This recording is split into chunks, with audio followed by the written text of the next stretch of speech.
In late January, President Donald Trump signed an executive order creating an Iron Dome for America, a missile shield covering the continental United States.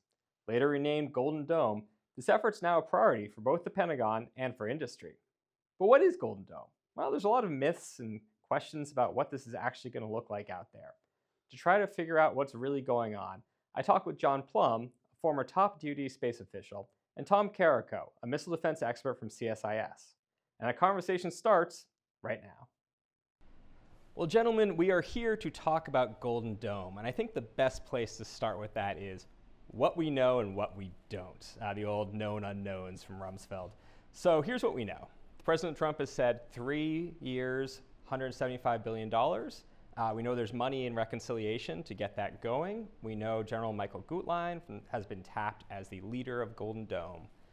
Tom, what else do we actually know? Yeah, well, I guess another known is, of course, the outline of the executive order that came out on January 27, the Iron Dome for America at the time, now Golden Dome Initiative, for copyright reasons, apparently. But I think there's a lot of known unknowns as well. You know, that 175 billion number, over how many years? That's a little bit fuzzy, for instance. The executive order talked about the various different kinds of threats, from advanced aerial threats to cruise missiles, ballistic, and hypersonic things. But it is certainly going to be a mix, and it remains to be seen kind of what is the mix, and likewise, what is the timeline. There's also the statement that there will be full operational capability by 2028. That came from the Oval Office. That's almost certainly not going to happen in terms of the true full operational capability, but there will be something. I think there's the prospect for a good bit of integration and tying together current capabilities, both military and non-military, in an integrated deterrence kind of way, from FAA or Doppler radars.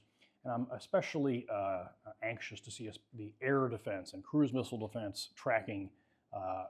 Limited area defense is the term that will hopefully be advanced in the next couple of years.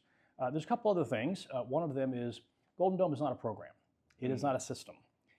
It is an initiative, and it is an accounting function of new money, essentially. And you mentioned the reconciliation bill, $25 billion for the Golden Dome pot of money, and an additional $4 billion for essentially missile defense munition procurement. So $29 billion for missile defense in that thing. But again, that's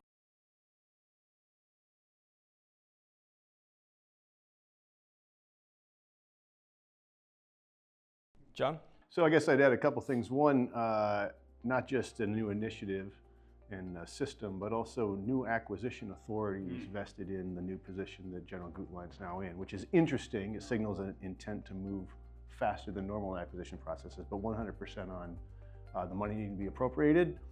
The $175 billion number is, I think it's confusing to everyone where it is. I think it's probably a low estimate. Yeah. And I also think, if you think about typical DoD processes, what would it cost over 20 years? It's definitely anything even close to what they're envisioning is going to cost far more than that, because there will be refresh, there will be maintenance. I mean, if the satellites that the commercial industry is developing are good for 5 to 10 years and you want a 20-year life cycle, you're going to replace them 2 to 4 times.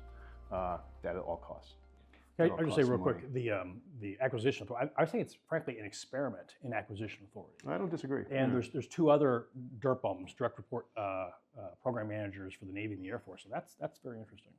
This issue of cruise missile defense, something frankly we struggle with in the Biden administration. How do we talk and do this? I mean, cruise missiles are maneuverable, low-flying threats that can be launched from submarines, and it's a very difficult thing. It has nothing to do with a high-powered ICBM, boosting out of a landmass on the other side of the Pacific. And so solving that problem alone, or helping solve that problem, putting more pressure on the adversary would be fascinating, but that does not exist in any real way right now, except a point defense with Patriots, for example. Yeah, I'll just stay on the cruise missile piece, for instance.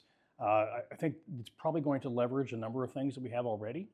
There was an RFI put out for essentially a different launcher that could perhaps shoot PAC-3 MSEs and standard missiles out of a common and lower manning requirement launcher.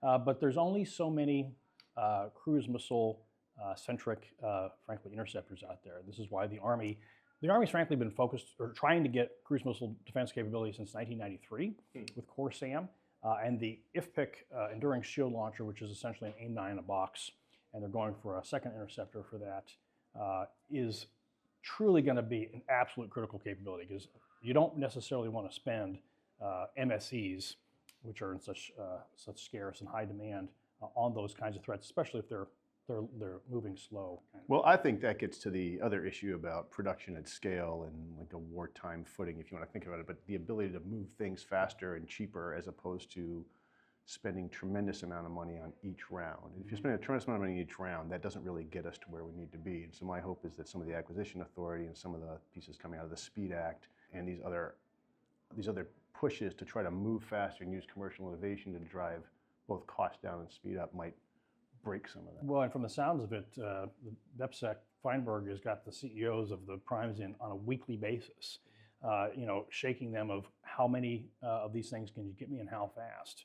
And so I think we're going to see that procurement at scale that will, no doubt, with multi-year procurement and scale, lower the unit cost, at least of what we're doing now, Right. and hopefully some other things as well. Right. So we know that there's been a little bit of we don't want to talk too much about Golden Dome guidance from the Pentagon, but we also know that we're coming up, I believe, not too distant future, kind of a deadline for General Gutlein to deliver something, right? The framework or the rough framework. What are you guys expecting that to look like, and how are you expecting it to be communicated to the public and to industry? So I think putting General Gutlein in charge of this is a huge signal that this is a space-heavy solution. Right? He is not a missile defender through his career. He's a space warrior at this point, right? He's a Space Force. He's a space career acquisition authority. I think it's pretty clear to me, having been the ASD for space policy, that where the Space Force needs to be is not where they are now. We need more capability. And I think that missile shield type of idea, in order to defeat adversary missiles both before launch, which I would call missile defeat, and after launch, which is missile defense, is really important. And I think it's going to rely heavily on space. And so I think you'll see a large space architecture here. I don't know, Tom, if you got any there. Yeah, I absolutely agree that the selection of General Gutlein certainly signals that. And the space stuff is going to be, frankly, more of the newer and next-gen stuff relative to what we have today.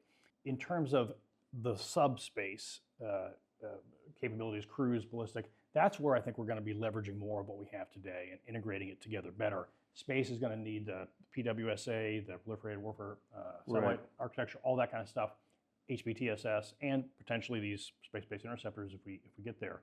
And that's going to need that newer stuff. Yeah, how much can space-based sensors get you for the entire problem set? In some places, I think very challenging. Some places potentially really useful and a big lever arm.